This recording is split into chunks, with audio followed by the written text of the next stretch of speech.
Bapak Ibu, udah kedengeran? Suara udah jelas, layar juga udah jelas ya? Udah aman. Ya udah. Aman. Oke, thank you Bapak Ibu. Sore, terima kasih atas kehadirannya di kondangan. Oh salah, bukan ya? Atas waktunya untuk menyaksikan hari ini mau ada sebuah talk show menarik dengan tema Merdeka Belajarnya Ki Hajar Dewantara.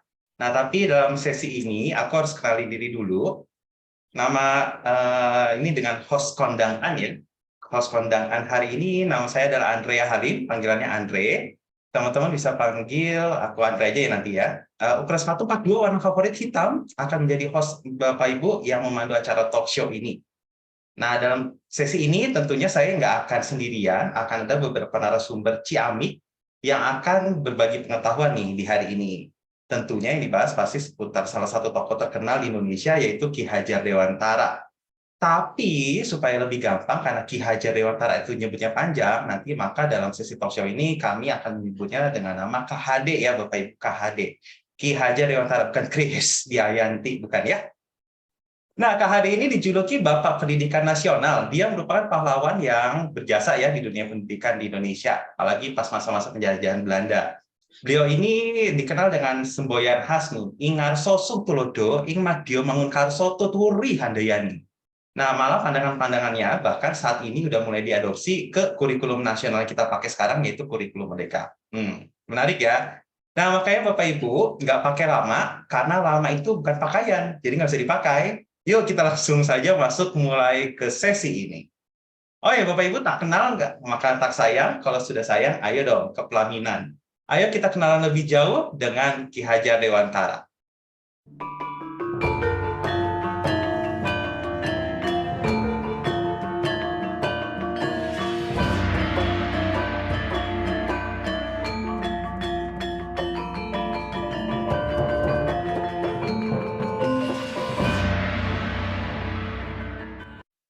Wah, megah sekali ya. Semoga presentasi semegah suaranya nih. Nah, dalam sesi ini ada tamu spesial banget nih yang udah susah payah banget berhasil didatangkan oleh tim kreatif. Mari kita sambut impersonate Ki Hajar Dewantara, Renovan Nahe. Halo, selamat malam Pak Renovan. Selamat malam, Nak Andre. Oke, malam Pak Reno. Ini kali ini di sesi ini sebagai impersonate-nya KHD, saya boleh panggil dengan nama apa nih? Boleh dipanggil dengan nama Ki saja. Oh, Ki aja ya, jadi panggilannya Ki. Oke, baiklah Ki. Tadi ngomong-ngomong kesini naik apa Ki? Kamu nenye ya? Oh, enggak. Iya, aku Tadi nanya. saya naik pitam. Sinyalnya Oh, nih kenapa? masalah. Iya, sinyal masalah. Masih pakai Asia di sini. Oh, Asia ini ya, Asia yang Rp1 ya? Iya, yang hidayah. Berarti sehat Ki. Hidayah. Soalnya Asia hidayah ya. Berarti sehat Ki, soalnya makan telur pitam. Oh, itu salah, itu telur pitan ya. Oke Ki, kita jangan bercanda kelamaan, kita mulai aja bincang-bincangnya ya Ki malam ini. Monggo. Nah Ki, boleh dong Ki cerita sedikit nih tentang Ki. Mungkin enaknya diawali dengan pas Ki dilahirkan dulu ya Ki. Boleh. Sebentar ini pada komen, Eko sebentar ya. Komen Eko ya? Iya, ini kalau sekarang sudah oke? Nah, oke. Masih Eko? Masih ya, Eko, Pak? Pak Nandes? Oke. Sudah oke, Pak Renovan. Oh, udah oke. Sip. Baik, Ya, gimana Ki? terima kasih pertanyaannya dari panjenengan nih ya. Jadi Ki ini lahir itu tahun 1889, bulan Mei tanggal 2 di Jogja. Nah, tapi Ki ini pas brojol ya, awalnya itu namanya Suwardi Suryaningrat. Jadi Ki ini keturunan keluarga keraton Jogja loh. Jadi jangan macam-macam loh ketemu sama Ki ya. Sini, sungkem sama Ki. Ampun Ki. Lanjut, terus gimana Ki? Abis lahir gimana? Ya, abis lahir ya Ki ngoe gitu ya. Oh, iya ya. Benar Iya. juga kalau ketawa, ntar direkrut jadi trenernya FWD ya ini. Kalau lahir ketawa ya. Lanjut Ki. Oke. Nah, terus habis lahir gimana ya? Apa ya? Oh, karena hari ini temanya tentang pendidikan, Ki ini mau cerita tentang masa-masa Ki sekolah dulu ya. Jadi selama Ki itu menduduki ya atau mengenyam bangku sekolah dasar, sekolah menengah pertama, sekolah menengah atas, Ki itu suka banget belajar dan tertarik sama dunia pendidikan. Makanya Hmm. usai lulus sekolah menengah atas, Ki itu melanjutin sekolah di Jogja, namanya dulu Quake School ya. Quake School ya, itu artinya sekolah guru. Hmm. Tapi cuma bertahan Hmm. 1 tahun aja. Nih, kenapa Ki? Kan tadi Ki bilang suka tentang pendidikan, masuknya pun sekolah pendidikan jadi guru. Terus kenapa cuma setahun? Nah, pertanyaan bagus sekali dari panjenengan. Jadi gini ya, mau Hmm. gimana lagi ya? Kan Ki itu pinter banget ya. Nanti kamu bisa tanya sama si Sariman Hmm. deh ya. Nanti Sariman yang jelasin Pak Johan ya. Jadi Oke, ditawarin oke. tuh ya sama Dokter Wahidin untuk ambil beasiswa di sekolah kedokteran yang terkenal sekali di zaman itu. Tahu nggak namanya apa? Hmm. Nggak tahu Ki. Nama sekolahnya Stovia. Oke. Nah, karena gratis dan lagi sekolahnya bagus ya untuk ukuran zaman dulu, jadi ya udahlah Ki ambil aja lah tawarannya. Toh di sana Ki juga aktif kok organisasi kayak anak-anak zaman now loh. Oh, pasti buat bagusin CV ya pas lulus ya, Ski? Iya, of course, tentu saja. Nah, Ki Heeh. ketika di sana itu Hmm. bergabung dengan satu organisasi pelajar Indonesia namanya Budi Utomo. Nah, di sana tuh Ki kenalan sama bestie Ki, namanya Dowos Hmm. Dekker dan Cipto Mangunkusumo. Nah, Hmm. udah 4 tahun tuh kita sekolah bareng di Stovia. Nah, saat itu Ki itu sering sakit, gitu ya. Akhirnya jadi banyak mata kuliah yang nggak lulus. Terus ditambah Hmm. lagi karena Ki itu juga sangat suka bikin sajak yang kontroversial. Nah, karena inilah beasiswa Ki itu dicabut. Aduh, oke. Makanya Ki mulai kerja, ya, dan singkatnya mulai nekunin yang namanya jurnalisme.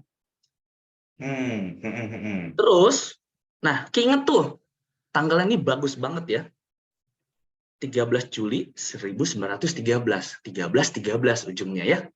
Ki entah bagaimana itu dapat ide nulis artikel judulnya Als ik in Nederlander was. Tahu nggak artinya apa? Hmm. Yang artinya aku sayang ibu, bukan ya? Bukan, artinya Bukan, salah seandainya berarti. aku seorang Belanda.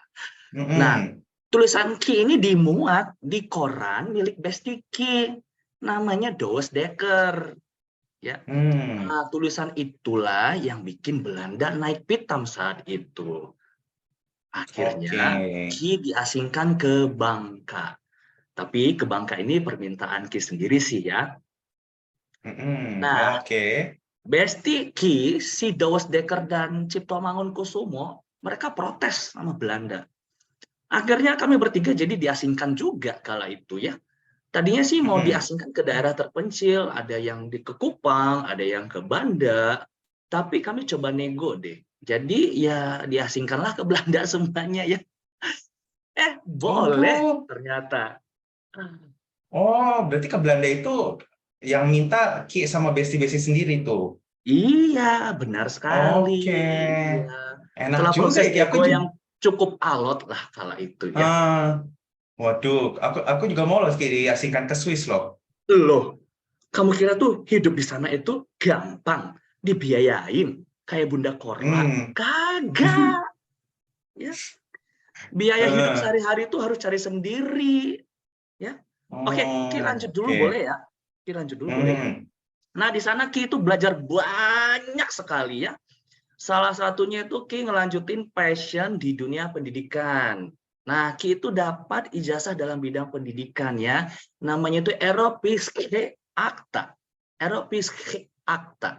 Ya, jadi itu adalah Hmm. ijazah dalam bidang pendidikan dan itu sangat prestisius. Itu kayak sekarang tuh zamannya tuh namanya Badan Nasional Sertifikasi Profesi ya kalau tahu ya. Jadi itu sangat bergengsi saat Oh, itu. oh, berarti apalagi dapetnya di Belanda lagi ya. Berarti Ki di Iya. Kasingan ini belajar juga loh ya. Luar biasa banget loh semangat belajarnya Ki ini ya. Iya, makasih, Nah Andre. Oke, lanjut dulu ya. Nah, akhirnya Ki itu dibolehkan pulanglah ke Indonesia tahun 1919. Angkanya cantik ya, kayak flash sale kemarin. Ayo, Hmm. siapa yang belanja? Masih banyak ya. Aku tiap Nah, hari kira-kira flash sale kok. panjenengan tahu nggak sih apa yang Ki lakuin setelah balik ke Indonesia? Nah, Pasti makan gudeg dulu ya. Kan udah lama di Belanda nggak ada gudeg. benar sama lemper di sana kagak ada. Lemper pakainya itu aluminium foil, bukan pakai daun pisang. Mm-mm.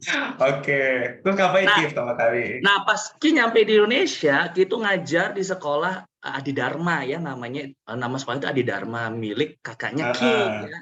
Cuman ya Ki kok ngerasa resah gitu ya ngajar di sekolahannya orang Hmm. lain gitu ya. Kayak nggak bebas aja gitu buat nerapin idealismenya Hmm. idealismenya Ki sendiri gitu. Nah, makanya Hmm. di tahun 1922, 4 tahun berselang ya dari Ki tiba di Indonesia, Ki itu mulai deh merintis sekolah Ki sendiri. Namanya Taman Siswa. Tadi sudah disebut sama Profesor Budi.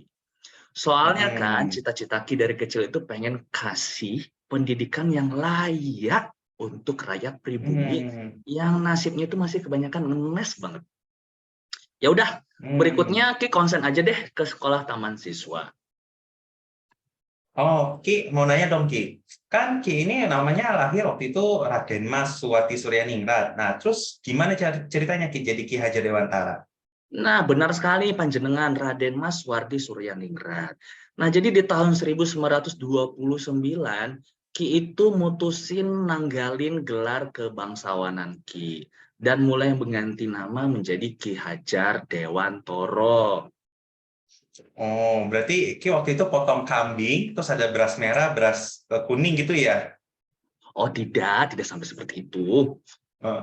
Tapi Ki mau nanya dong, emang ada alasan tertentu nggak sih kenapa ganti nama? Kan Suwadi Suryaningrat SS tuh udah bagus kan panggilannya sebenarnya. Apa ganti Ki? Nah, ini menarik ya, soalnya Ki itu kurang suka ya sama yang namanya kasta-kastaan. Bagi Ki, Hmm. semua manusia itu setara haknya. Makanya Hmm. supaya pada orang kalau ketemu Ki itu supaya nggak jiper ya, kalau kata anak sekarang ya, kalau ketemu Ki, Hmm. jadi Ki gantilah namanya dan Ki copotlah gelar kebangsawannya jadi Ki Hajar Dewantoro. Oh, makanya Ki mulai ganti gitu ya, supaya nggak pas manggil Ki, hapunten Ki, hapunten tuh bahasa Sunda ya, salah-salah. Iya salah. Nanti Gitu, jawabnya dalam, salah, dalam salah, enggak, bukan salah. dalam. Oh iya, yeah. Dalam, dalam. Iya enggak. Oke Ki, itu terus ada cerita apa lagi nggak Ki? Aduh, ini kebetulan belum ditransfer ya bayarannya, jadi sampai di sini aja dulu ya Oh pembicaraannya. iya ya, pantesan nih pas lagi minta apa namanya bahannya, kok ini tanda titik-titik karena lupa transfernya belum selesai ya ternyata ya. Duh, perhitungan banget loh si Ki ini ya. Oke, thank you banget ya Ki ceritanya. Sami-sami anak muda, anak Andre. Oke Bapak Ibu, itu tadi sekilas pengenalan singkat dengan impersonatnya KHD. Nah, berikutnya adalah kita mau langsung masuk ke langkah teoretis. Nah, dalam segmen ini, saya nggak sendirian nih, ada dua narasumber yang akan nemenin saya, tapi nggak berduaan langsung gitu ya, saya takut dikeroyok. Narasumber yang pertama, ayo kita sambut dengan tari-tarian Ibu Francisca. Halo, selamat malam Bu Francisca. Halo, selamat malam semuanya. Gimana kabarnya Bu Francisca? Baik-baik. Oke, kalau gitu kita langsung mulai aja ya Bu Siska ya. Nah, kan sudah dilakukan olah teks nih ya dari ribuan literatur, lebay ya, ribuan literatur yang sudah dibaca. Nah, berdasarkan olah teks yang sudah dilakukan nih, aspek teoritis pertama yang kita mau bahas adalah tentang trilogi pendidikan. Boleh cerita dikit nih Bu Siska, sebenarnya trilogi pendidikan itu seputar apa sih? Oke, jadi sebelum masuk ke trilogi pendidikan, aku harus cerita Mm-mm. dulu nih, bagaimana caranya sampai KHD ini come up dengan trilogi ini. Nah, jadi gini, tadi pas Ki cerita kan ada masa di mana dia itu diasingkan ke Belanda ya. Dan di sana itu dia belajar sistem pendidikan Barat. Nah, tapi pas waktu dia kembali ke Indonesia, dia melihat bahwa sistem pendidikan tersebut itu nggak cocok diterapin untuk anak-anak pribumi. Soalnya waktu itu sistem pendidikan Barat menurut KHD itu sifatnya tuh memberi perintah, kasih hukuman, nuntut anak didik menjalankan semua aturan pihak sekolah, dan lagi kalau ada murid yang salah langsung dihukum tanpa si murid tahu letak kesalahannya. Nah, di mana dan kemudian akhirnya KHD ini pengen memperbaiki hal ini gitu. Nah, jadi menurut KHD, sistem pendidikan yang memaksa anak didik hanya akan merusak anak-anak. Jadi akan bikin anak itu kehilangan adab dan budi pekerti luhur. Akhirnya juga anak itu tidak bisa jadi pribadi yang mandiri, nggak bisa memiliki kreativitas dan kurang memiliki inisiatif. Begitu, Pak. Oke, jadi sistem pendidikan Barat itu dilihat kayaknya nggak cocok ya, ada unsur maksa segala macam. Nah, kalau gitu menurut KHD sendiri yang cocok itu gimana? Nah, jadi menurut pandangan beliau yang cocok itu adalah yang menekankan pada pentingnya kebudayaan dan karakter bangsa Indonesia yang tidak mengenal paksaan. Nah, jadi beliau itu merasa kalau didikan menggunakan nilai tradisional, yaitu kehalusan rasa, penuh kasih sayang, cinta damai, penuh kejujuran, dan lain-lain, akan lebih mantap. Nah, jadi si anak itu dianggap sebagai subjek dan bukan objek pendidikan yang bisa seenaknya dipaksa dengan aturan-aturan alias seperti diperintah. Begitu. Oke. Terus gimana, Bu Siska? Nah, jadi pendidikan itu harus memberikan kebebasan kepada anak didik buat mengembangkan potensi diri, terus mengekspresikan dengan cara kreatif tapi bertanggung jawab sesuai kemampuan masing-masing murid. Soalnya untuk beliau tiap anak itu berbeda-beda kan. Ada yang sukanya minatnya A, ada yang minat B. Jadi memang nggak bisa diperintah atau dipaksa. Oke, tapi hubungannya sama trilogi pendidikan sendiri ini apa, Bu Siska? Nah, sabar dulu. Nah, ini aku baru mau masuk nih. Jadi, dari pemikiran tersebut, beliau berpedoman pada 3 hal yang kemudian dijadikan semboyan pendidikan. Ini aku yakin sudah pada dengar nih. Yaitu ada ing ngarso sung tulodo, ing madyo mangun karso, tutwuri handayani. Jadi artinya bisa lihat sendiri di layar Bapak Ibu ya. Oke, iya ini aku tadi juga sempat sebutkan ya di awal, ini sering banget didengar, terutama yang ketiga tuh Bu Siska ya, itu biasanya ada di seragam sekolah tuh, Tuturi Handayani. Iya, benar. Jadi apalagi kalau seragam hari Senin buat upacara ya. Nah, pasti tuh udah tahu deh hal ini. Nah, aku lanjut ya. Jadi kalau dilihat sebenarnya 3 semboyan ini itu menunjukkan bagaimana sebaiknya peran guru. Dan di sana itu tidak ada kata maksa, merintah, hukum, atau hal-hal yang semacam itu. Nah, ke sana itu lebih mengayomi. Jadi asasnya kekeluargaan. Iya, ini kalau dilihat sebenarnya dari 3 azas ini, yang pertama itu ini ya, perannya guru adalah yang pertama jadi teladan, gitu ya, di depan memberi teladan, terus dia gitu ngasih semangat, sama ngasih dorongan, itu kayak tadi Bu Siska bilang, nggak ngasih hukuman dan lain-lain ya, yang tadi disebutkan. Iya, betul. Jadi karena asasnya kekeluargaan, maka hubungan guru sama murid itu bisa lebih intens. Jadi anak itu lebih nyaman, lebih bisa keluar tuh potensinya. Oh ya, jadi ngomong-ngomong peran soal guru, menurut KHD, kewajiban guru itu adalah mengajar dan mendidik. Nah, tahu nggak bedanya apa mengajar dan mendidik? Agak-agak mirip, tapi harusnya beda ya. Ini mengajar sama mendidik nih, pasti beda sih. Nah, jadi gini, menurut KHD, mengajar itu dimaknai sebagai upaya memberikan ilmu pengetahuan, melatih kecakapan berpikir anak didik, dan membentuk kepribadian. Sehingga menjadi manusia yang memiliki kepandaian, kecerdasan, dan kecakapan dalam ilmu pengetahuan. Sedangkan kalau mendidik itu dimaknai sebagai usaha menuntun anak-anak menguasai budi pekerti yang baik. Jadi dengan harapan anak-anak itu akan tumbuh menjadi manusia yang berkepribadian mulia, beradab, dan bersusila. Dan beliau yakin kalau keluhuran budi pekerti anak akan menunjukkan sifat batinnya sebagai manusia yang bebas dan merdeka. Nah, jadi guru itu harus memberikan sokongan dan tuntunan ke anak didik supaya mereka itu bisa tumbuh dan berkembang berdasar kekuatan dan keyakinan diri sendiri. Jadi balik lagi deh ke definisi yang tadi, bebas dan merdeka. Oh, oke. Aku mulai agak nangkep nih ya. Jadi singkatnya trilogi pendidikan itu sebenarnya buat ngejelasin guru itu harus mengayomi ya dengan menjalankan 3 peran tadi, menjadi teladan, memberi semangat, memberi dorongan, ujungnya supaya anak jadi nyaman dan bisa lebih keluar potensinya ya. Oke, dan terus barusan juga Bu Siska sebut peran guru itu mengajar dan mendidik ya, supaya anak itu punya keluhuran budi pekerti dan akhirnya bisa nunjukin nih sifat batinnya sebagai manusia yang bebas dan merdeka. Itu ya Bu Siska ya tadi Betul. ya. Ya kira-kira seperti itulah seputar trilogi pendidikan. Oke, berarti ini di bagian Bu Siska udah selesai ya. Thank you Bu Siska. Anyway, Bu Siska jangan kemana-mana dulu ya, nanti akan ada lagi nih. Oke.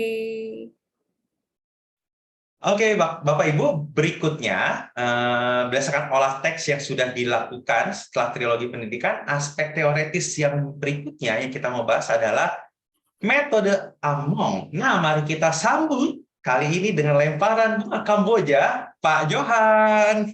Halo Pak Johan. Malam Pak Andre. Udah ketimpuk bunga Kamboja belum Pak? Ini aku pengen lihat Pak Johan dulu. Halo Pak. Ya, selamat malam Pak. Malam, Oke, udah ada malam. ya. Malam, gimana kabarnya Pak? Baik Pak. Puji Tuhan Oke, Pak. baik ya. Itu bajunya Jawa, tapi topinya Bali ya. Luar biasa sekali, Pak Johan. Sungguh ini ya, nasionalis. Oke, Pak Johan. Kita mulai aja langsung ya. Jadi dari yang tadi sempat aku dengar, sebenarnya metode Among itu adalah metode pengajaran yang dibuat, diciptakan sama KHD pas di sekolah taman siswa ini ya, Pak. Sebenarnya metode Among sendiri itu kayak gimana, Pak? Boleh diceritain? Sebelum kita masuk ke metode Amongnya sendiri, KHD itu terinspirasi metode ini waktu diasingkan di Belanda. KHD itu tentang pendidikan.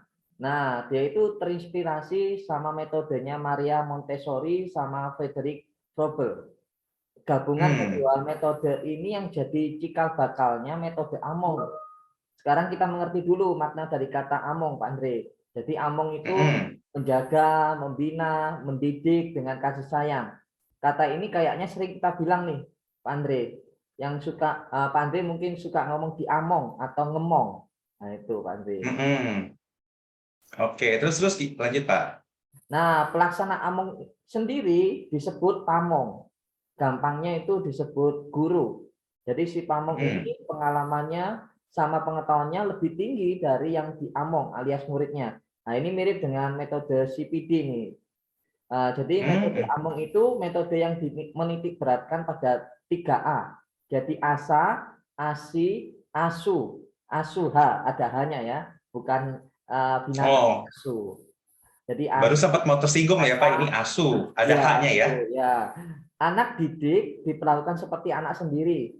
Jadi asi artinya anak harus dididik dengan penuh kasih sayang dan diberikan kebebasan, nggak boleh dikekang nih. Dan tidak ada unsur paksaan, nggak boleh. Asa artinya anak dididik menjadi manusia beriman dan bertakwa, merdeka lahir batin, budi pekerti luhur, cerdas dan berketerampilan, serta sehat jasmani rohani. Ujungnya buat apa sih? Ya biar mereka bisa jadi anggota masyarakat yang mandiri, bertanggung jawab atas kesejahteraan tanah air serta manusia lainnya. Nah, ASUH artinya asuh. Ya asuh walaupun bebas, tetapi tetap harus ada norma-norma kesopanan nih dan kesantunan dan membahayakan diri sendiri dan orang lain. Makanya kalau sampai anak didik keluar jalur, anak belok-belok, guru harus membimbing untuk kembali ke jalur yang benar. Jadi kalau belok-belok dikembalikan ke arah yang benar. Gitu Pak. Berarti kalau anak didik keluar jalur, guru harus wasuh gitu ya, bukan ya Pak? Bukan seperti itu. Bukan asuh, bukan ya. Asuh, mengasuh anak tuh kembali Ya, jalurnya ya. ya. Oke, ini Pak, kalau disimpulin sebenarnya metode Among ini kuncinya di slide yang ini ya Pak, 3A, asah, asih, asah, asuh. Aduh, semua ada kecipratan ya. Nah, terus Pak, ketika si metode Among ini diterapin, kayak gimana Pak penerapannya? Oke, kita sekarang mulai masuk ke bagaimana metode Among diterapkan. Sebenarnya pas dilaksanakan ada banyak banget nih bisa dibahas. Cuma di langkah teoritis ini nggak dibahas semua. Kira-kira begitu. Hmm, Gajinya nggak, nanti gajinya karena nggak dipakai. ada, kenapa? Kenapa? Gajinya kurang akeh. Oh, tawarannya kurang ya Pak. Bapak lagi belum kirim invoice-nya juga nih habis ini. Ya, apalagi nanti juga di langkah-langkah berikutnya juga akan dibahas sebagian ya Pak mengenai gimana nerapinnya. Nah, kalau yang mau Pak Johan sendiri bahas gimana Pak? Yang pertama, pembagian jenjang sesuai usia. Jadi dalam proses mendidik, KHD itu berusaha nyesuaiin materi pelajaran yang ada dengan tingkat perkembangan dan usia peserta didik. Nah, makanya KHD ini membagi 4 jenjang. Bapak Ibu Hmm, bisa lihat nih di slide. Yang pertama itu taman indria atau taman kanak-kanak. Usianya 5 sampai 8 tahun. Materi pembelajaran yang diberikan di jenjang ini adalah latihan-latihan yang mengarah pada kebaikan, mengajak anak untuk bebas melakukan apa saja sesuai dengan kodrat hidup anak. Pelajaran dengan mengedepankan pembinaan dan pembiasaan yang bersifat spontan. Tugas guru untuk mengarahkan dan membenarkan jika anak-anak melakukan kesalahan dalam berkata-kata atau melakukan suatu perbuatan dengan tanpa memberikan hukuman, jadi memberikan kesadaran.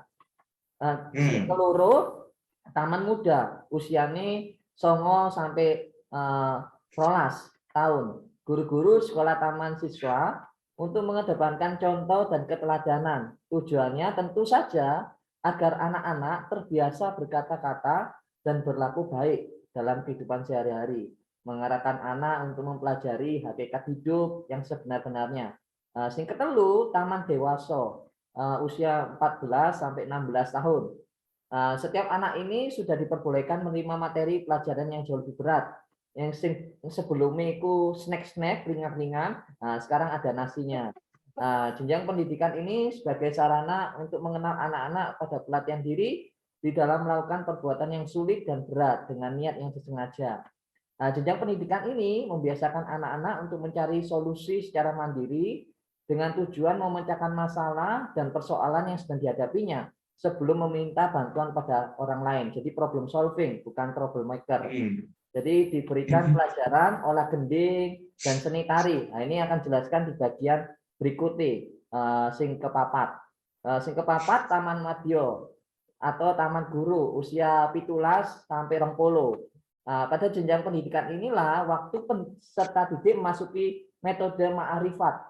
Ma'arifat artinya pelajaran budi pekerti yang harus diberikan pada peserta didik di jenjang pendidikan ini adalah berupa ilmu pengetahuan yang lebih mendalam dan bersifat halus, atau lebih mengedepankan pada masalah tata krama dan susila.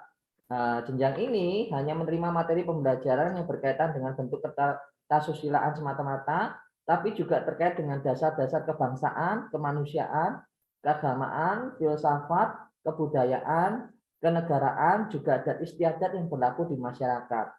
Diberikan pelajaran olah gending dan seni tari pula. Tujuannya untuk memperkuat dan memperdalam rasa kebangsaan.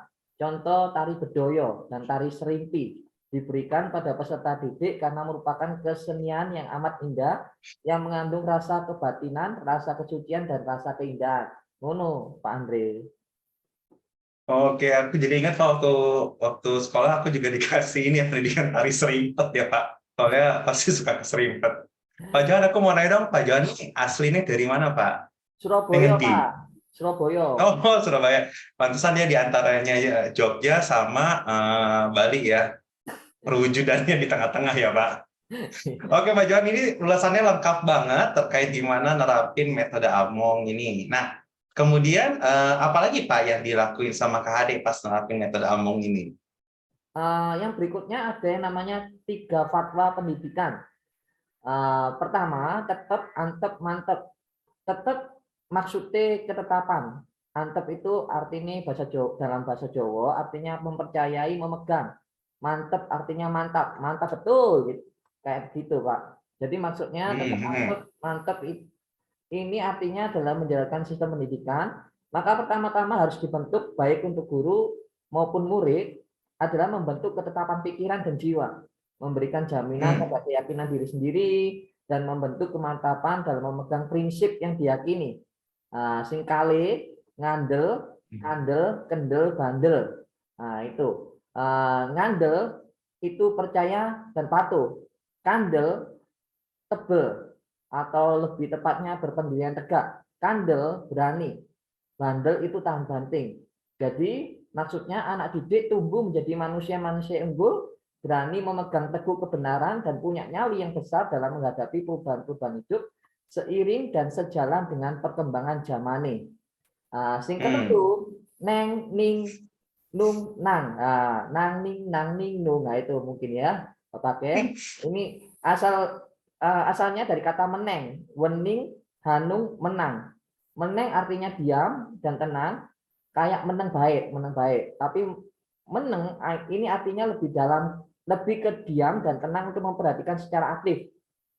Wening artinya hening, untuk memiliki kejernihan hati dan pikiran. Hening artinya memiliki kebesaran hati, dan menang artinya yang menang. Jadi maksudnya adalah pendidikan harus diarahkan untuk memperoleh kesenangan hati dan jiwa, membuat seseorang mengingat Sang Maha Kuasa dalam keheningan, membuat seseorang memperoleh ketenangan hidup secara lahir dan batin, dan membuat seseorang merenungi kekurangan-kekurangan jati diri ini. Ngono Bapak. Oh, ini ulasannya lengkap lagi ya Pak. Yang kedua, sekali ulasan lagi nanti dapat stiker ya Pak. Ini kalau saya lihat ya Pak, KHD ini jago bikin tagline ya, yang gampang diingat nih. Ada tetap antep mantep, ngandel, kandel, kendel, bandel, neng ning nung nang. Nah ini sekalian ini ya men-summary, ini semua dipakai sama KHD untuk menerapkan metode Among di Taman Siswa ya Pak Johan. Iya betul Andre. Nah, kayaknya ulasan mengenai langkah teoritis yang kedua udah ya Pak Johan, atau ada lagi Pak? Iya betul Pak Andre, udah. Oke, thank you Pak Johan kalau begitu. Sama-sama Pak. Oke, nah Bapak Ibu, kembali lagi nanti dengan Pak Johan, tapi di sesi berikutnya ya. Nah sekarang, barusan kita udah ngebahas dua langkah ya, yaitu yang pertama, yang pertama adalah trilogi pendidikan, tentang gimana peran guru menurut KHD. Masih ingat ya tadi ada menjadi teladan, memberi semangat, memberi dorongan. Barusan kita ngebahas tentang metode Among. Itu langkah teoritis yang kedua, yaitu gimana sih sebaiknya proses mendidik menurut KHD, yaitu dengan ngemong gitu ya. Nah, berikutnya nih ada satu lagi yang kita mau bahas di langkah teoritis, yaitu azas pendidikan. Dan saya undang lagi bersama dengan kita Ibu Siska dengan tari kecaknya. Halo Ibu Siska. Halo Pak Andre. Gimana Bu? Ini barusan jadi jedanya sesi Pak Johan agak lama ya. Kayaknya sempat staycation ya barusan ya. Lumayan healing beberapa menit Pak. Healing, karena dekat UAS ya Pak. Bu ya. Oke Bu Siska, nah kita langsung aja masuk ke azas pendidikan yang mau dibahas nih. Bu Siska, ini sebenarnya azas pendidikan ini yang akan dibahas, ada nyambungnya nggak sih sebenarnya sama trilogi dan metode Among nih? Nah, jadi ada Pak. Jadi sebenarnya ada 5 asas pendidikan. Ini namanya disebut juga dengan Pancadharma. Kalau tadi menurut KHD, trilogi pendidikan adalah tentang bagaimana peran guru atau metode Among tentang bagaimana pendidikan itu seharusnya terjadi. Nah, kalau Pancadharma ini jadi mengenai pondasi alias dasar dari pendidikan di taman siswa. Mungkin analoginya seperti Pancasilanya pendidikan begitu, Pak, di taman siswa. Oke, berarti ada 5 apa aja tuh, Bu? Nah, jadi yang pertama itu adalah asas kodrat alam. Nah, jadi dalam asas ini, hakikat manusia merupakan bagian dari alam semesta. Setiap pribadi, peserta didik harus tunduk pada hukum alam, tapi juga harus bisa mengelola kehidupannya karena manusia dikaruniai akal budi yang potensial oleh Tuhan. Jadi, pendidikan adalah untuk mengembangkan potensi seseorang yang sebenarnya sudah dibawa sejak lahir. Nah, yang kedua ada lagi namanya asas kemanusiaan.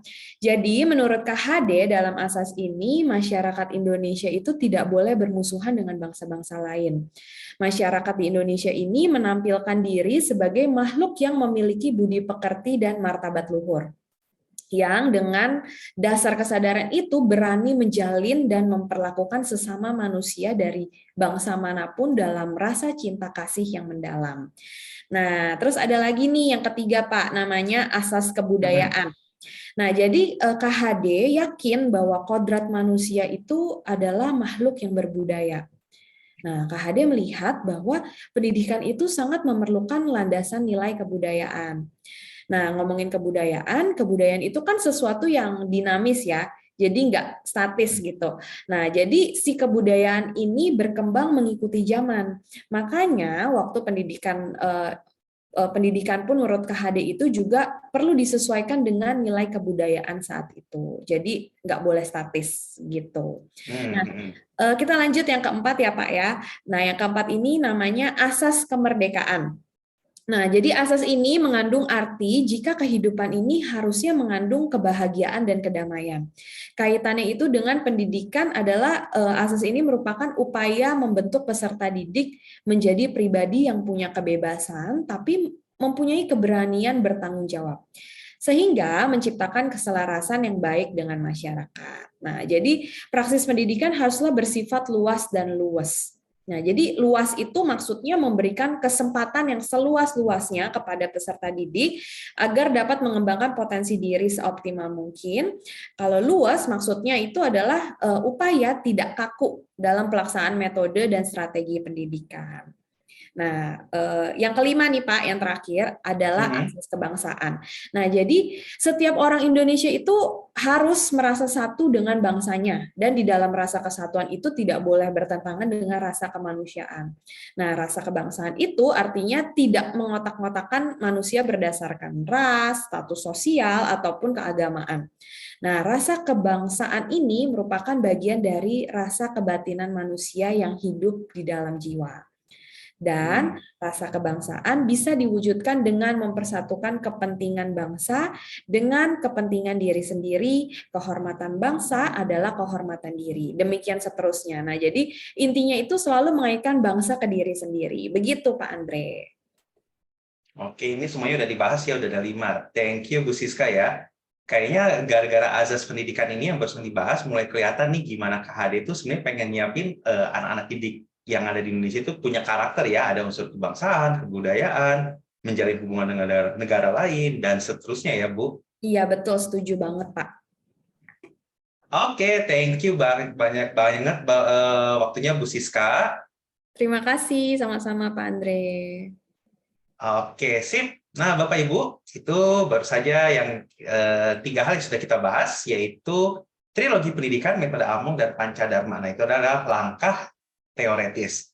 Sekarang waktunya kita masuk ke segmen langkah reflektif yang terdiri dari 3, yaitu antropologi, etis, dan epistemologi.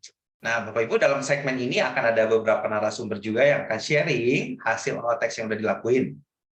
Nah, pertama ini kita sambut kembali dengan Bunga Deposito Pak Johan yang akan membahas aspek antropologi.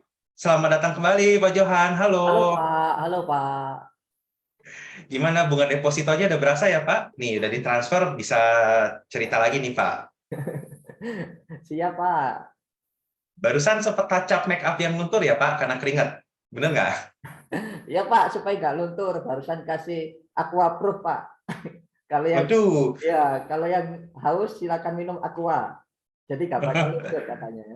Iya. Moga-moga glowing-nya permanen ya Pak sampai akhir zaman. Oke Pak, sekarang kita akan bahas tentang antropologi. Jadi gimana nih Pak, dari hasil olah teks yang sudah dilakukan, menurut KHD ini sebenarnya manusia itu dipandang seperti apa Pak? Anak didik itu seperti apa sih menurut KHD? Gini Pak Andre, paling tidak itu ada 4 poin bagaimana KHD itu melihat seorang manusia sebagai anak didik. Yang pertama itu manusia itu setara.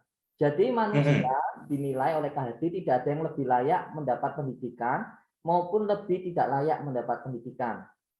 Ini aku ambil cerita masa kecilnya KHD, ya Pak Andre. Jadi KHD itu golongan priayi Tapi setiap habis pulang sekolah, beliau itu suka main sama teman-temannya, yang malah mayoritas dari rakyat biasa.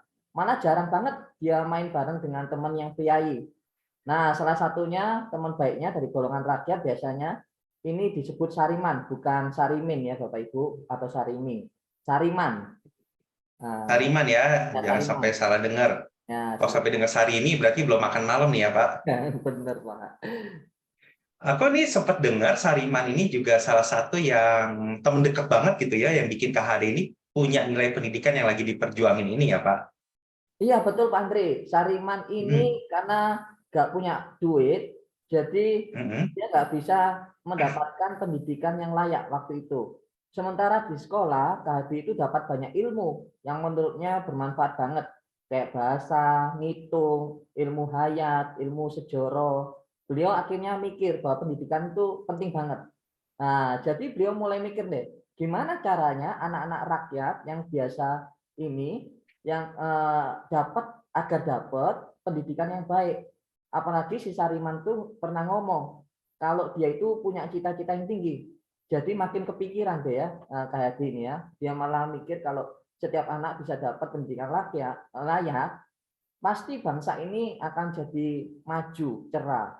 Nah, terus dia minta bantuan tuh karo ayane supaya anak-anak seperti Sariman juga bisa sekolah. Tapi sayangnya ayahnya nggak bisa bantu, karena itulah KHD mulai coba ngajarin anak-anak kalangan jelata, rakyat ini hal-hal yang sudah didapatkan di sekolah. Jadilah KHD punya cita-cita buat bangun, mulai dari itu.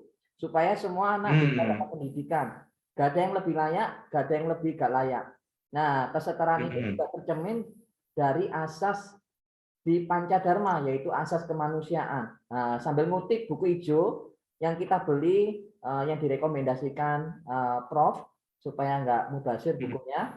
Manusia di negeri ini harusnya menampilkan diri sebagai makhluk yang memiliki budi pekerti dan martabat luhur, yang dengan dasar kesadaran itu berani menjalin dan memperlakukan sesama manusia dari bangsa manapun dalam rasa cinta kasih yang mendalam. Nah, selain itu, tujuan pendidikan adalah memanusiakan manusia. Karena semua manusia itu setara, Pak Andre. Pendidikan harus menghasilkan pribadi-pribadi yang lebih manusiawi, berguna, dan berpengaruh di masyarakatnya. Yang bertanggung jawab atas hidup sendiri dan orang lain, yang berwatak luhur dan berkeahlian. Nah, begitu Pak Andre soal yang pertama. Oke, selain KHD memandang manusia itu setara, ini terutama dalam hal mengenyam pendidikan ya Pak. Berikutnya apa lagi nih Pak Johan? Berikutnya manusia bebas, sing keloro. Manusia maksudnya di sini manusia bebas, nggak boleh tuh arah tujuan hidup seorang dipaksa oleh orang lain. Tadi sudah sempat diceritakan juga kan, kalau sistem pendidikan Barat yang KHD lihat waktu diasingkan di Belanda adalah banyak maksa dan ngehukum anak. Nah, dia bahkan bilangnya nggak sudi nerapin cara itu di Indonesia. Soalnya anak-anak nggak bisa digituin tuh. Terus tadi kan juga sudah disebutkan sebelumnya, kalau tiap-tiap manusia itu punya potensi yang bisa digunakan untuk menggapai kebebasan, yaitu kebebasan memperoleh kemerdekaan. Kemerdekaan ini jangan diartikan sebagai kemerdekaan Indonesia doang, tapi lebih ke arah kemerdekaan secara individual. Dari manusia yang bebas juga tercermin di salah satu asas Pancadharma, asas kemerdekaan dan asas kodrat alam.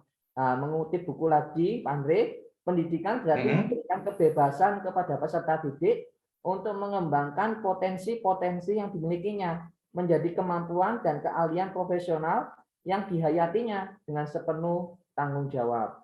Pak Andre. Berarti waktu aku S1 ya, waktu itu kan aku S1-nya dipilihin jurusan ini sama orang tua, berarti aku bukan manusia yang merdeka ya Pak, sedih loh. Tapi at least S2 ini kita udah jadi yang merdeka ya. Tapi ngomong Pak Johan, jurusannya ini S2 milih sendiri kan Pak? Pilih sendiri Pak, cuma bayar juga sendiri Pak. Oh, bayar juga sendiri ya, sama kalau gitu Pak, nggak beda. Kita udah merdeka juga secara finansial ya. Nah, terus Pak, yang pertama tadi manusia setara, kemudian barusan ini manusia bebas. Ada lagi nggak Pak? Yang ketiga apa? Sing ketelu, manusia itu berbudi. KHD mengatakan bahwa jiwa manusia tersusun dari telu kekuatan atau trisakti. Cipta, rasa, karsa. Kekuatan jiwa yang pertama cipta. Ini adalah kekuatan yang berpikir yang perannya adalah untuk mengenali, memahami, mengingat dan menyimpulkan berbagai objek dan fenomena di sekitar. Dengan pikiran manusia dapat menemukan kebenaran dan membedakannya dari sesuatu yang salah. Pikirannya juga dapat menghasilkan ide-ide yang baru yang sangat penting bagi perkembangan kualitas hidup manusia. Yang singkel kali rasa. Ini adalah segala gerak dan perubahan hati, misalnya menjadi senang, sedih, marah, sayang, atau juga kecewa karena ditinggal pas lagi sayang-sayangnya. Loh, Pak. ini pengalaman ya Pak, curhat ya, bukan ya? Lanjut Pak. Bercanda ya Pak, biar lumer. Nah, kenapa rasa disebut juga kekuatan jiwa? Soalnya kan ada, kan Pandai, orang karena lagi sakit hati, di ghosting, susah konsentrasi ya. Jadi Oh iya benar juga ya. Ya, mempengaruhi pikiran. Sebaliknya juga sama, pikiran bisa nenangin hati yang lagi tersayat-sayat, Pak Andre. Nah, kekuatan yang ketiga, Beneran fix curhat nih ya. ya. Beneran curhat nih ya. Nah, kekuatan ketelu itu karso. Nah, ini adalah kehendak atau kemauan atau dorongan dari dalam diri manungso yang kemudian akan berubah menjadi tindakan. Nah, ketiga kekuatan ini kalau digabungkan yang disebut Budi, bukan Prof Budi Pak Andre ya. Nah, itu yang ketiga Pak Andre, ngono itu. Oke, gak enak ya dari tadi nama Prof Budi kesebut-sebut ya. Ini bukan Prof Budi ya, Budi ya. Oke, tinggal satu lagi Pak. Apa itu Pak? Yang terakhir, manusia berbudaya. Jadi maksudnya berbudaya ini adalah hasil dari buah berbudi. Jadi kita berbudi, maka hasilnya berbudaya. Hal ini juga direfleksikan di pemikiran trilogi. Manusia perlu mendapatkan suatu teladan atau contoh dalam perkataan dan perbuatan dari manusia lain. Manusia membutuhkan motivasi untuk berkarya dan membangun ide, butuh kasih sayang, Pak Andre ya, butuh dorongan kasih sayang. Dan manusia perlu dukungan dan topangan dalam berkarya. Hal ini juga terlihat dalam semboyan trilogi pendidikan. Ing ngarso sung tulodo, ing madya mangun karso, tuduri handayani. Dan tercermin pula makhluk berbudaya ini tercermin di Pancadharma, yaitu asas kebudayaan. Menurut KHD, pendidikan sangat perlu dilakukan dengan berdasar pada nilai-nilai budaya. Soalnya kebudayaan itu ciri khas manusia. Kemanusiaan itu sifatnya nggak statis, Pak Andre, tetapi merupakan suatu konsep dinamis, evolutif, dan organis. Karena manusia juga adalah makhluk yang dinamis, kebudayaan juga dinamis. Kebudayaan selalu berkembang seiring perkembangan dan kemauan hidup manusia. Nah, seperti itulah Pak Andre aspek antropologis yang terakhir. Ya wis lah, ini bayarannya nggak terlalu akeh lah. Ya wis sampai kini aja. Oke Pak, udah 4 ya Pak. Thank you ya. Thank you Pak Johan. Sama-sama Pak Andre, tinggal tunggu bayarannya aja. Oke, habis ini ya Pak, dibayar dengan jasa ya Pak habis ini. Oke, Bapak Ibu, barusan kita ngebahas langkah teoretis. Yang pertama ya yaitu antropologis. Nah, sekarang kita mau ngebahas lagi langkah reflektif ya. Kita akan ngebahas langkah reflektif yang kedua yaitu etis. Nah, mari kita sambut dengan jejingkrakan Ibu Fania. Halo, selamat malam Bu Fania. Selamat malam Pak Andre. Iya Bu Fania, ini udah jam 7:30 ya, malam semakin larut. Jadi kayak gula larut di air teh ya. Kita langsung aja ya Bu. Waduh, saya jadi aus nih Pak. Baik-baik, monggo Pak. Oke Bu, dari hasil olah teks ini kita akan ngebahas seputar etis yaitu mendidik menurut KHD. Nah gimana Bu ceritanya nih? Baik. Jadi sebenarnya ini sudah dibahas juga di langkah teoretis. Cuman kalau tadi susunan pembahasannya kan berdasarkan trilogi pendidikan, metode Among, dan juga Pancadharma. Nah, kalau di sini akan saya jelaskan fokusnya ke mendidik menurut KHD. Nah, yang pertama, kita mulai dulu dari definisi mendidik menurut KHD ya, Pak. Tadi juga sudah disampaikan. Jadi mendidik itu adalah usaha menuntun anak-anak untuk menguasai budi pekerti yang baik. Dengan harapan anak-anak itu akan tumbuh menjadi manusia-manusia yang punya kepribadian atau berkepribadian mulia, beradab, dan juga bersusila. Nah, yang perlu kita ingat, mendidik itu berbeda dengan mengajar. Mengajar adalah bagian dari pendidikan. kalau mengajar Mhm. menurut KHD adalah memberikan ilmu atau keterampilan. Tetapi kalau mendidik itu ilmu dan atau keterampilannya yang dikaitkan dengan pembentukan budi pekerti. Begitu, Pak. Oke, kata kuncinya tadi ya, mengajar itu bagian dari mendidik. Ngajar itu kan tadi transfer ilmu, tapi cara membentuk budi pekerti yang baik itu bukan cuman dengan transfer ilmu, itu cuma satu bagian kecil. Seperti itu ya, Ibu Fania ya. Betul, kurang lebih begitu, Pak. Mhm. Oke, lanjut, Bu. Nah, itu kan tadi barusan mengenai definisi mendidik. Nah, sekarang kita mau ngebahas nih, ciri mendidik yang baik tuh menurut KHD gimana? Oke. Jadi ciri mendidik yang baik dari beberapa teks tentang KHD, salah satunya adalah dari buku hijau yang tadi Pak Andre dan Pak Johan sudah bahas tadi, ada Mhm. beberapa ciri dari mendidik yang baik. Nah, ini juga bisa Mhm. dikaitkan dengan tujuan pendidikan menurut KHD. Yang Mhm. pertama, mengajak manusia itu untuk menjadi pribadi yang merdeka mandiri. Nah, artinya ini tidak bergantung kepada orang lain, baik secara lahir maupun batin. Merdeka ini juga artinya mudah diatur, tapi tidak mudah disetir. Ini ada kaitannya dengan manusia merdeka menurut KHD. Yang kedua, Mhm. membentuk manusia supaya memiliki budi pekerti yang mulia, memiliki kecerdasan baik secara intelektual maupun spiritual, dan juga membentuk karakter manusia. Kalau diperhatikan nih ya, budi pekerti ini berkali-kali disebut sama KHD, karena memang hal inilah yang ingin dibentuk oleh KHD di anak-anak. Yang ketiga, Mhm. juga memberikan ruang yang seluas-luasnya kepada anak didik untuk meningkatkan potensi yang ada dalam dirinya. Kemudian bisa mengekspresikannya dengan cara-cara yang kreatif dan juga bertanggung jawab. Ini ada hubungannya juga dengan langkah antropologis, di mana manusia itu adalah makhluk yang bebas. Oke, sip. Dan ini mungkin satu lagi ya, Bu, sebelum kita lanjut ke aspek berikutnya yang terakhir nih, Bu. Kan ini adalah ciri yang baik gitu ya. Nah, kalau gitu sebaiknya mendidik itu ketika dilakukan harus seperti apa tuh, Bu, menurut KHD? Oke. Oke, baik. Jadi kalau berdasarkan teologi pendidikan yang tadi kita sudah bahas, yang pertama pendidik itu harus sadar dulu perannya. Kalau dia itu adalah sebagai teladan, sebagai penyemangat dan juga sebagai pendorong, bukan sebagai penghukum, pemaksa, pemberi perintah dan membuat anak didik malah sebagai objek gitu, bukan sebagai subjek. Mhm. Nah, Ya, ya, ya. berikutnya berdasarkan metode Among, kayaknya nggak usah dibahas lagi ya metode Among. Mhm. Intinya mendidik itu harus dengan prinsip 3A, yaitu asih, asah, dan asuh. Tidak ada unsur Hak. paksaan. Iya, betul, asuhnya ada Mhm. H.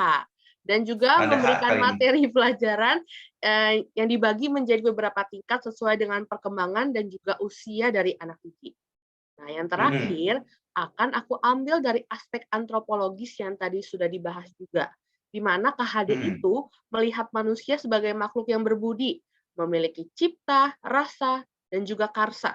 Supaya kita nggak lupa nih ya, cipta itu pikiran, rasa itu hati, karsa itu tekad. Tiga hal ini akan dikembangkan lewat mendidik, tetapi juga harus seimbang loh, nggak boleh berat salah satu. Misalnya Mhm. nih ya, kalau cuma pikiran doang yang kita kembangkan, anak sih jadi pinter, tapi tidak ada hati atau tekad. Atau yang Mhm. dikembangkan hati dan tekadnya. Namun akhirnya yang dibuat tidak berdasarkan nalar atau logika yang baik. Nah, ini adalah refleksi metode mendidik. Tiga hal ini, refleksi metode mendidik yang baik dari KHD, Pak Andre. Oh, sip. Kalau gitu, thank you, Bu Fania. Sama-sama. Nah, barusan ulasan aspek etisnya lengkap ya Bapak Ibu ya. Kita udah dengerin definisi mendidik, seperti apa mendidik yang baik, dan juga ketika dilakukan mendidik itu harus seperti apa sih.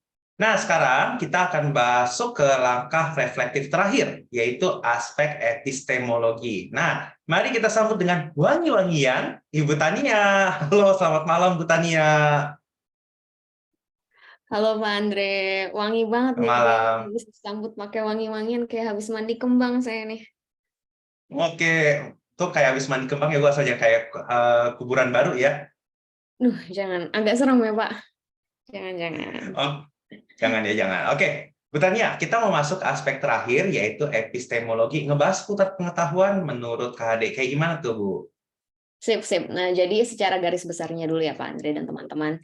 Nah, kalau dikaitkan dengan learning theory, asal pengetahuan menurut ajaran KHD ini adalah konstruktivisme.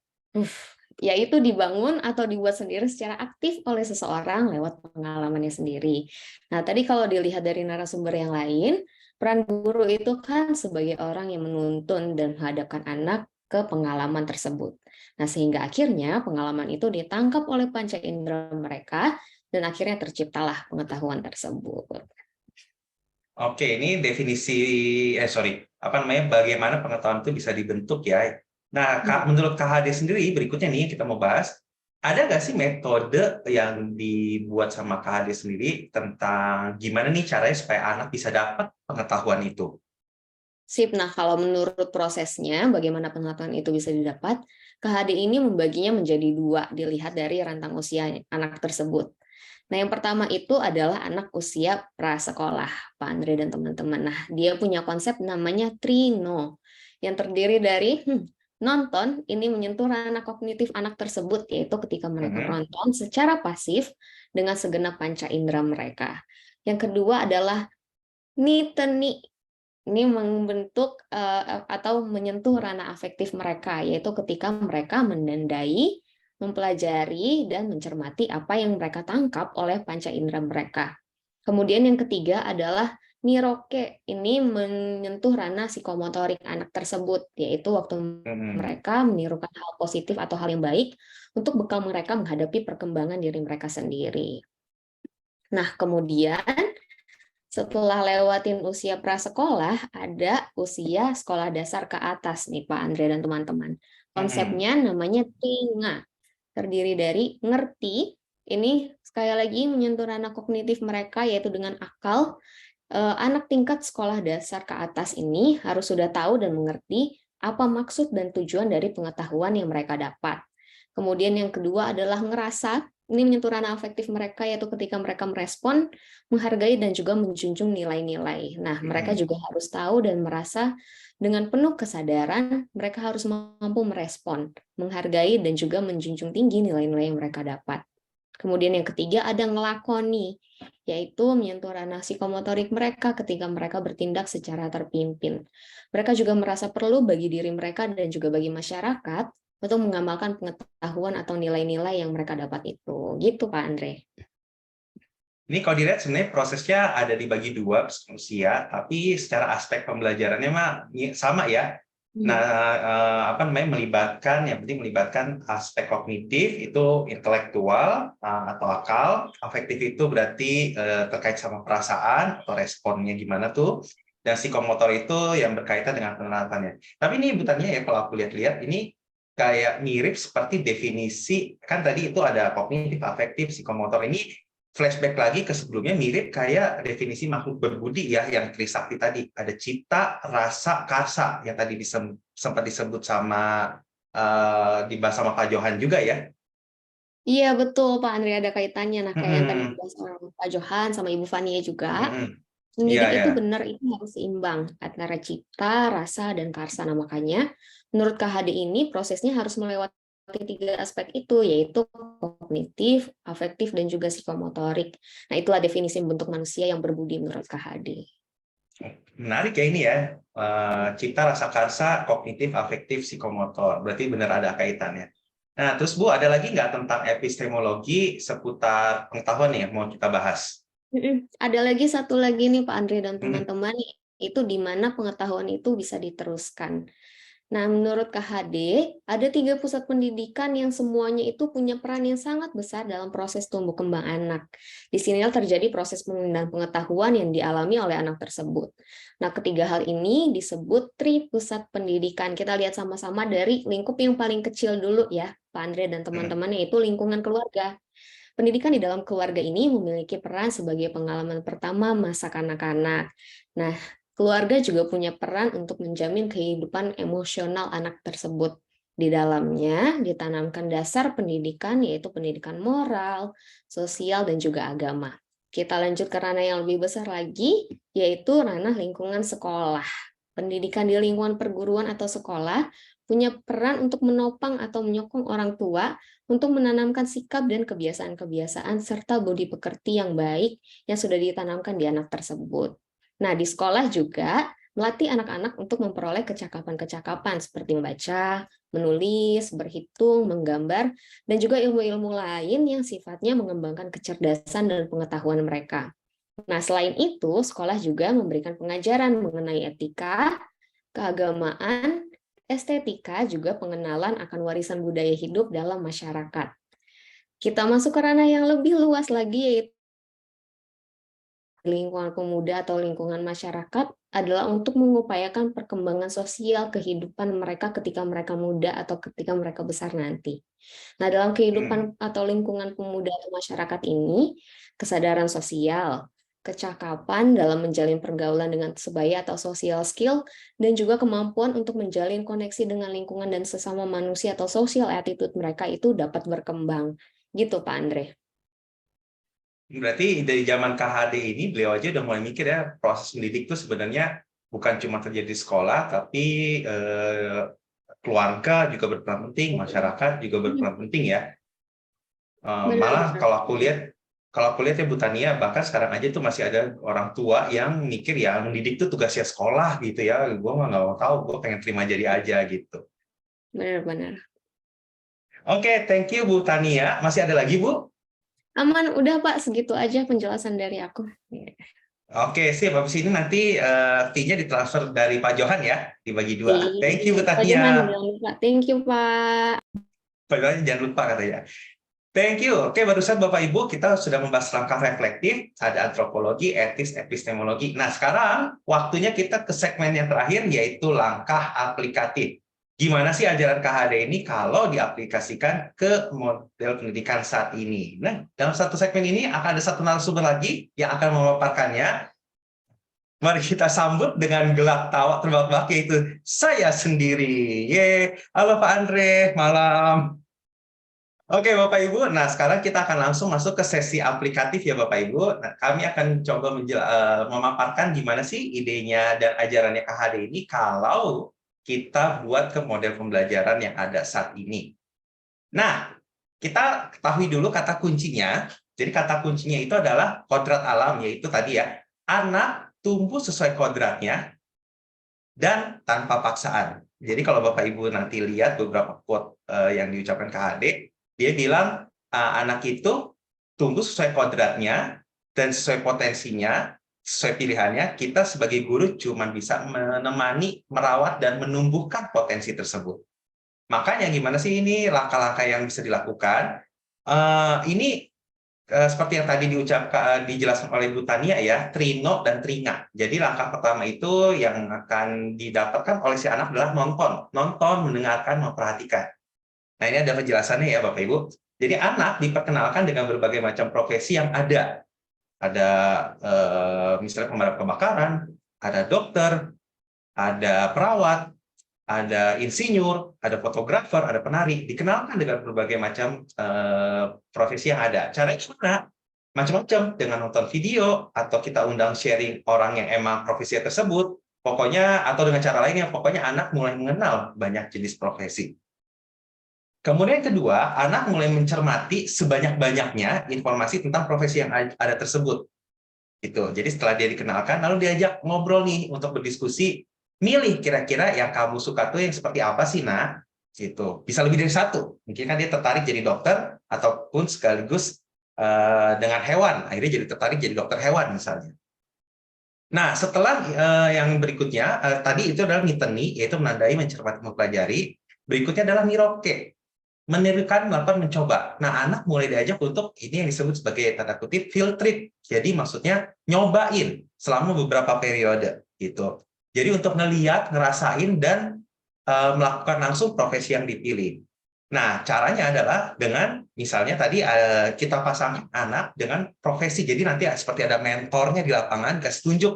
Anak dibiarkan mencoba menjadi fotografer, mencoba jadi penari, mencoba ngebedah katak, dan lain-lain. Gitu. Nah, anak mulai mencoba melakukannya dengan didampingi tentunya ya. Nah, kemudian kita lakukan validasi minat dan bakat. Jadi bukan cuma minat ya, tapi dan bakat terhadap profesi yang dipilih sama si anak ini. Cocok nggak nih?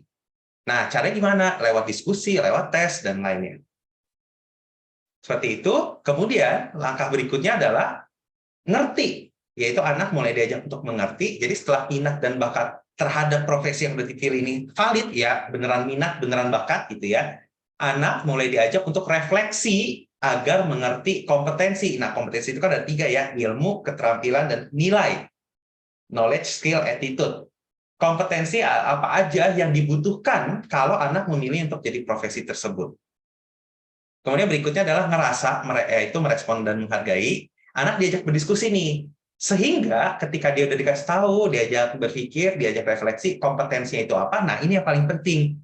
Anak akhirnya tahu kenapa dia harus belajar hal-hal tersebut. Nah, ini yang kami lihat seringkali ketika anak belajar sesuatu di sekolah itu seringkali nggak tahu tujuannya itu buat apa ya. Ntar emang gue belajar ini impact-nya buat apa sih? Gitu. Jadi misalnya dia pengen menjadi seorang fotografer, ya diajarkan matematika yang memang mengarahkan dia menjadi seorang fotografer, matematika basic dan lain seterusnya. Kalau anak memang diajak untuk menjadi dokter, maka pelajaran yang kompetensi segala macam yang diarahkan pun yang mengarahkan dia menjadi seorang dokter. Gitu. Nah, kemudian anak juga dilibatkan untuk memberikan respon helping-nya. Dan yang terakhir, ini tahap yang terakhir yang paling panjang, yaitu melakoni, yaitu bertindak secara terpimpin. Jadi ketika si anak akhirnya udah milih profesinya, udah tahu divalidasi minat dan bakat terhadap profesi tersebut, diajak untuk refleksi kompetensi apa aja sih yang kamu yang mungkin perluin. Kemudian akhirnya dia juga diajak untuk sadar, ini ya berarti kamu mempelajari ini karena kamu pengen menjadi seperti ini. Nah, ini adalah proses yang panjang berikutnya, itu melakoni, bertindak secara terpimpin, supaya akhirnya nanti anak ketika belajar dia ada self regulation-nya gitu. Jadi akhirnya anak tahu betul apa yang ingin dilakukan, dan mengapa hal tersebut perlu dilakukan. Di sini anak mulai mendalami kompetensi yang diperlukan. Nah, Bapak Ibu tadi saya bilang proses ini panjang nih. Jadi pendalaman kompetensi ini perlahan-lahan mulai dari yang basic hingga yang advance. Nah, seperti itulah langkah aplikatifnya Bapak Ibu. Dan untuk menutup, saya pengen kasih satu quote yang menarik dari Ki Hajar Dewantara. Ini adalah salah satu azas taman siswa yang menurut kami ini quote-nya menyentuh gitu ya. Jadi dia bilang seperti ini di salah satu azas taman siswa. Guru itu harus bebas dari segala ikatan, dengan kesucian hati mendekati sang anak, bukan untuk meminta suatu hak, melainkan untuk berhamba pada anak. Semoga quote ini bisa jadi inspirasi juga untuk teman-teman yang profesi sebagai guru. Dan akhir kata, matur nuwun.